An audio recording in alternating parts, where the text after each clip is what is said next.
Hello everyone, how are you? I hope all of you are fine. I am Dhara.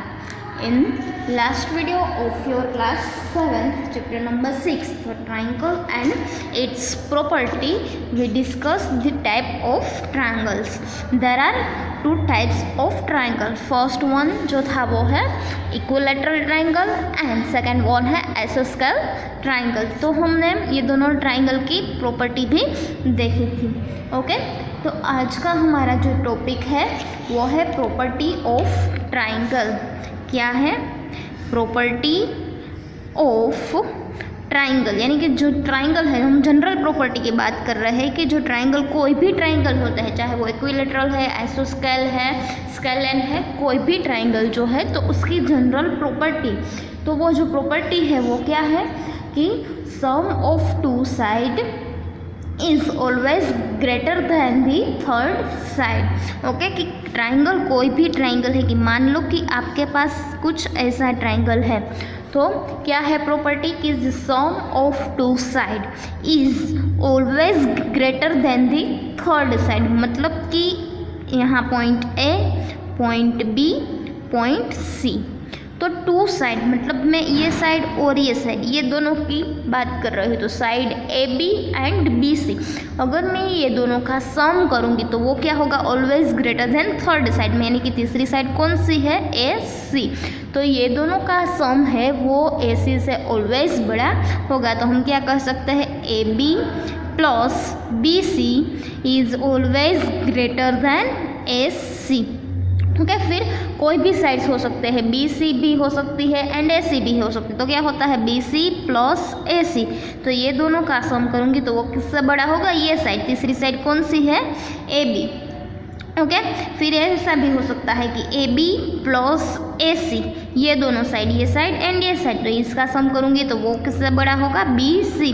तो ये जो आपकी triangle जो है उसकी जनरल प्रॉपर्टी है, तो वो आपको याद रखना है कि कोई भी ट्राइंगल है तो उसमें आप कोई भी दो साइड का सम करोगे तो वो ऑलवेज थर्ड साइड जो है उससे बड़ा ही होगा. Okay, now comes to the next topic. Okay, so our next topic is right angle triangle and Pythagoras property या तो theorem.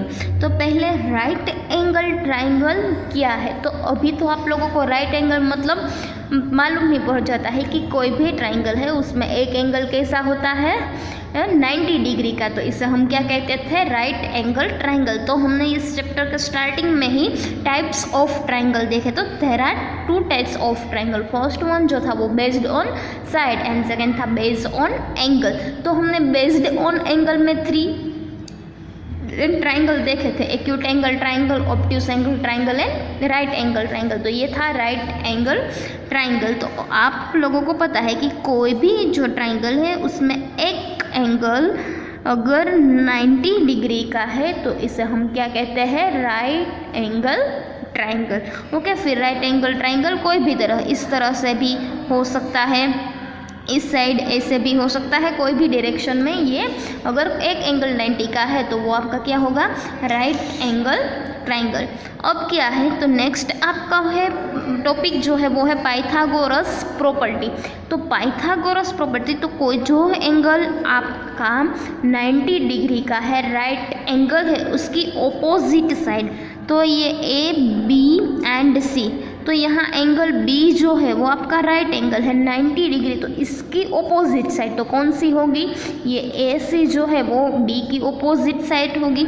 तो इसको हम क्या कहते हैं? हाइपोटेन्यूस. क्या कहते हैं? हाइपोटेन्यूस. याद रखना, ये जो एंगल है, जो आपका राइट एंगल ट्राइंगल है, उसमें जो 90 डिग्री का एंगल है उसकी ऑपोजिट साइड है, इसे हम क्या कहते हैं? हाइपोटेन्यूस. और इसके अलावा जो साइड है ये वाली एंड ये, इसको हम लेग्स और बेस दोनों कह सकते हैं. ये क्या है? ट्राइंगल का बेस, इसको भी हम बेस कह सकते हैं, लेग्स भी कह सकते हैं. इसको क्या कहेंगे? हाइपोटेन्यूस. तो पाइथागोरस थ्योरम क्या है कि जो राइट एंगल है, पाइथागोरस थ्योरम वहाँ ही सेटिस्फाई होता है जहाँ आपका ट्राइंगल जो है वो राइट एंगल है, वरना नहीं होगा। तो जो आपका राइट एंगल ट्राइंगल है तो उसमें पाइथागोरस थ्योरम्स कैसे अप्लाई होता है, क्या होता है कि जो हाइपोटेनियस है तो हाइपोटेनियस का स्क्वायर वो दोनों साइड के स्क्वायर के सम के इक्वल टू होता है। तो क्या होता है कि ये आपका ट्राइंगल है तो इसमें पाइथागोरस थ्योरम, तो हाइपोटेनियस क्या है ये ट्राइंगल में AC, तो हाइपोटेनियस का स्क्वायर मतलब AC का स्क्वायर किसके इक्वल टू होता है, तो बाकी की जो साइड है, जो बेस है उसके स्क्वायर का सम, बाकी की कौन सी साइड है AB, तो ये AB का स्क्वायर प्लस दूसरी कौन सी साइड BC उसका स्क्वायर। तो ये था बन गया आपका पाइथागोरस थ्योरम। और कहाँ पे अप्लाई होगा, जहाँ आपका ट्राइंगल कैसा है, right angle, acute angle, obtuse angle ऐसा ट्राइंगल है तो वहाँ पाइथागोरस थ्योरम सेटिस्फाई नहीं होता। तो क्या है कि हाइपोटेनियस, हाइपोटेनियस किसे कहेंगे, जो हमारा राइट एंगल है 90 डिग्री का एंगल है उसकी ओपोजिट जो साइड है उसको हम क्या कहेंगे, हाइपोटेनियस। तो ये जो हाइपोटेनियस का स्क्वायर इक्वल टू बाकी की जो दो साइड है उसके स्क्वायर का सम जैसा होता है। अब इनमें से क्वेश्चन कैसे आ सकते हैं आपको, तो आपको कौन सी फॉर्मूला याद रखनी है, AB square plus BC square equal to AC square.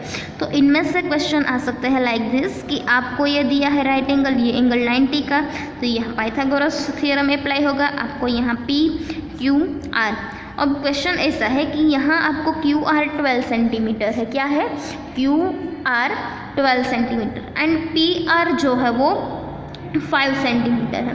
तो आपको ये PRX जो है वो फाइंड करने के, x equal to what find करो, तो ये हाइपोटेनियस का स्क्वायर, हाइपोटेनियस क्या है यहाँ पे PR, तो PR स्क्वायर इक्वल्स टू क्या होगा PQ स्क्वायर प्लस यहाँ पे QR square equals to PR means क्या है, हमें फाइंड करना है, मतलब x है, यहाँ कुछ नहीं दिया तो आप x एज्यूम कर सकते हैं, तो ये x का स्क्वायर इक्वल टू PQ, तो PQ हमारे पास कितना है 5 सेंटीमीटर, तो PQ की जगह पे हम क्या लिखेंगे 5 और स्क्वायर का स्क्वायर प्लस QR, तो QR हमारे पास कितना है 12 सेंटीमीटर, तो QR की जगह पे 12 ये स्क्वायर का स्क्वायर। अभी आप लोगों को स्क्वायर रूट तो पता ही होगा, ओके।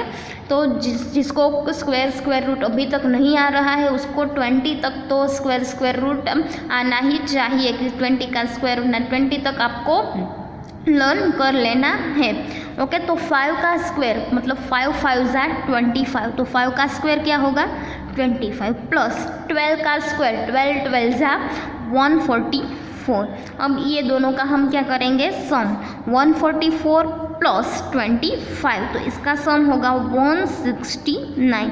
तो ये क्या मिला मुझे x स्क्वायर इक्वल टू 169, लेकिन मुझे क्या फाइंड करना है x, यहाँ तो x स्क्वायर है, तो अब मैं क्या करती हूँ कि x का स्क्वायर इक्वल टू, अब मुझे मालूम होना चाहिए कि 169 जो है वो किसका स्क्वायर है। तो अगर आपको स्क्वायर रूट नहीं आता है तो आप ये पाइथागोरस थ्योरम का जो भी सम है वो सोल्व नहीं कर सकोगे। तो इसलिए आज आपको होमवर्क में भी 1 to 20 तक का square and square root 2 times लिखना है। कैसे लिखना है, तो पहले तो स्क्वायर, तो यहाँ 1 स्क्वायर इक्वल टू 1 मल्टीप्लाई 1, तो 1 1 जा 1, 2 square equal to 2 multiply 2 equal to 4।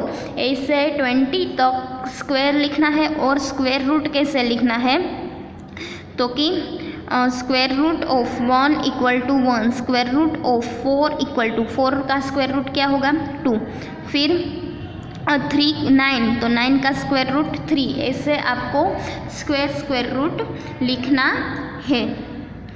तो अगर आपको मालूम है स्क्वायर रूट 20 तक, तो आपको 169 किसका है 13 का, तो 169 की जगह पे मैं क्या लिख सकती हूँ 13 का स्क्वायर इक्वल टू क्या होगा 169। तो यहाँ स्क्वायर कट हो जाएगा। तो देयरफॉर x इक्वल टू यहाँ क्या मिला 13, तो इसका मतलब x क्या मिला मुझे 13। ओके, तो ये जो आपका है वो क्या हो गया पाइथागोरस थ्योरम। ओके, 13 सेंटीमीटर, तो कुछ इस तरह से। इसके अलावा ये दोनों मेजरमेंट दिया है, इसका फाइंड करने का लिए कहा है, तो आप क्या करेंगे लेफ्ट हैंड साइड को राइट हैंड साइड कुछ भी तरह आप ऐसे सोल्व करके यहाँ फाइंड कर सकते हो। तो ये आपका ये चैप्टर नंबर 6 जो है इसका लास्ट टॉपिक था। ओके, तो आज मैंने जो भी करवाया वो आपको होमवर्क में लिखना है, प्लस ये 1 to 20 तक square and square root 2 times लिखना है। और पूरे चैप्टर में से किसी को कोई डाउट है, क्वेरी है, तो आप मुझे कमेंट करके बता सकते हो। Thank you.